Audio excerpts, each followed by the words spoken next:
What's the problem we're trying to fix? That's the question. We can be sure that no organisation has a business problem called we don't have a process architecture, or we don't have enough process models, or we don't have a really complex diagram about process performance. And yet, we can still easily find ourselves developing complex artefacts that have little relevance to real business problems. They make management harder and more complex.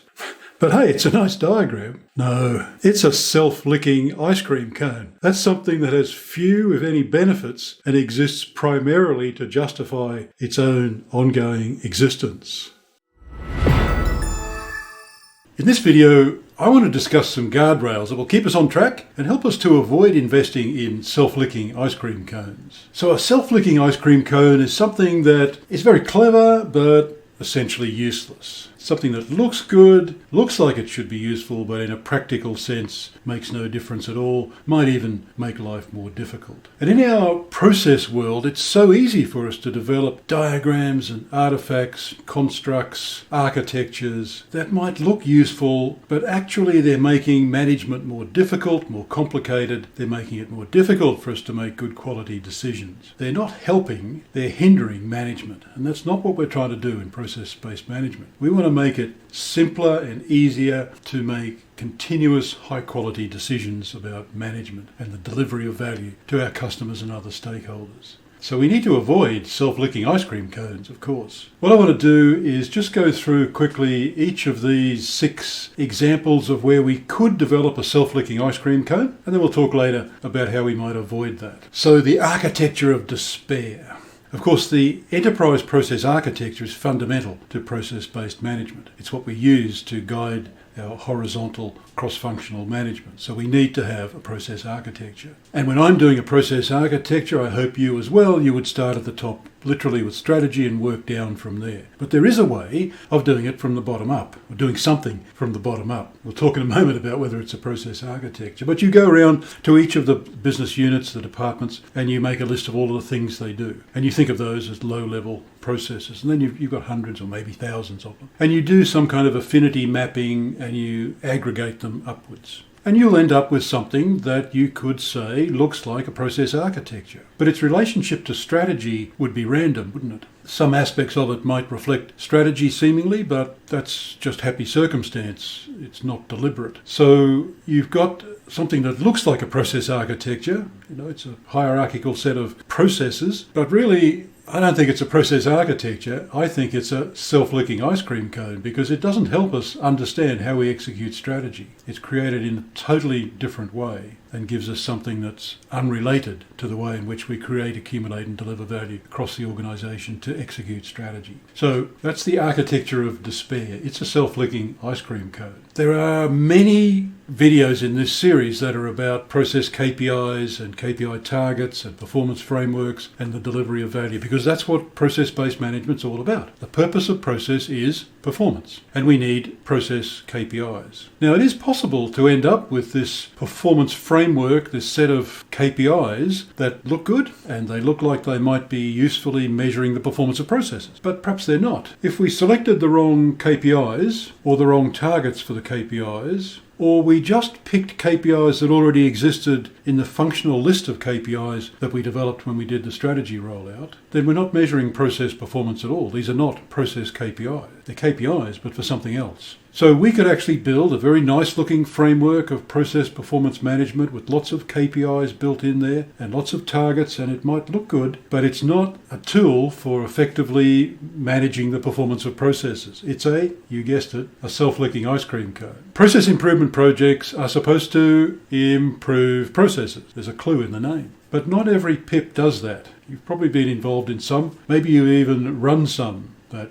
didn't actually deliver value. I confess to having done that. So what's happening there? Well, any time a PIP makes more recommendations than it does changes, it hasn't been successful. And that might be because you're not using a good methodology, or you didn't have the right data or the right people in the room, or maybe you thought, well, this is a process improvement project and we're supposed to come up with recommendations, so we better do that, and you came up with 5 recommendations for change, which sounded okay, but there was no real business case, there was no impact of doing it or not doing it, so it won't get done. So we need to be very careful when we're going through our process improvement projects that we're working in the real world and we're coming up with improvements that will make a difference and that people will want to do, and want to do them as soon as possible. So a PIP that doesn't is, you got it, a self-licking ice cream cone. The process owner role is the linchpin of process-based management. It's how we enable cross-functional management, and it's got to work and work well. And sometimes it starts out okay, but a little while later the process owners really aren't doing much,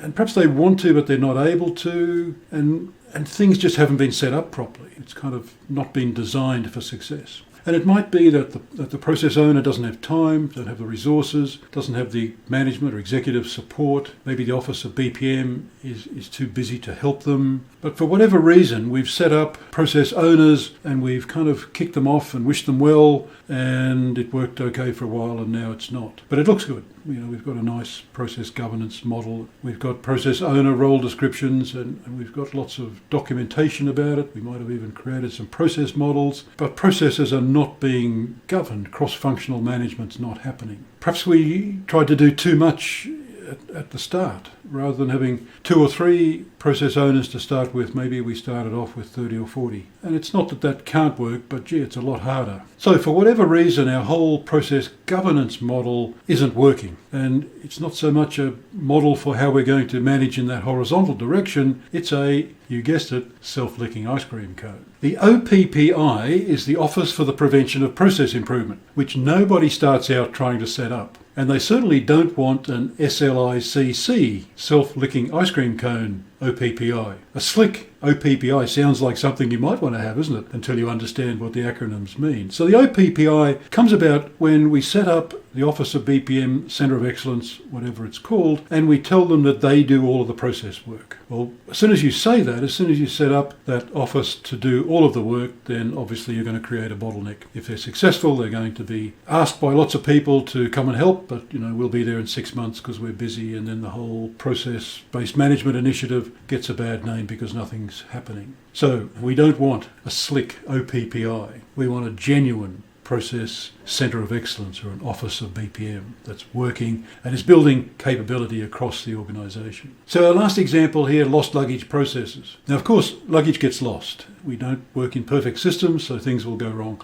And when it's lost, we need to find it. And we need to get better at finding it. But perhaps we might want to also think about getting better at not losing it. So a lost luggage process is a process that we've done a lot of work on to really improve, and we're really good at it, but it's actually fixing a problem that we caused, and it shouldn't have happened in the first place. So we don't want to get good at finding lost luggage, we want to get good at not losing it. And airlines and airport and baggage handling operations do it very well, don't they? And you can kind of think sometimes at the end of the week in the lost luggage office, it's high fives all round because we met our targets, 98% of lost luggage and returned to the traveller within 10 hours or whatever it is. And it might be tempting to think, gee, we could get even better at finding lost luggage if we had more lost luggage because we get more practice. I know they don't do that, but you know what I mean. So what we want to do is make sure that we're not getting good at fixing a problem that shouldn't exist in the first place, because that's a lost luggage process or a self-licking ice cream cone. So lots of opportunities for us to build these self-licking ice cream cones, and that's a bit demoralising, isn't it? Because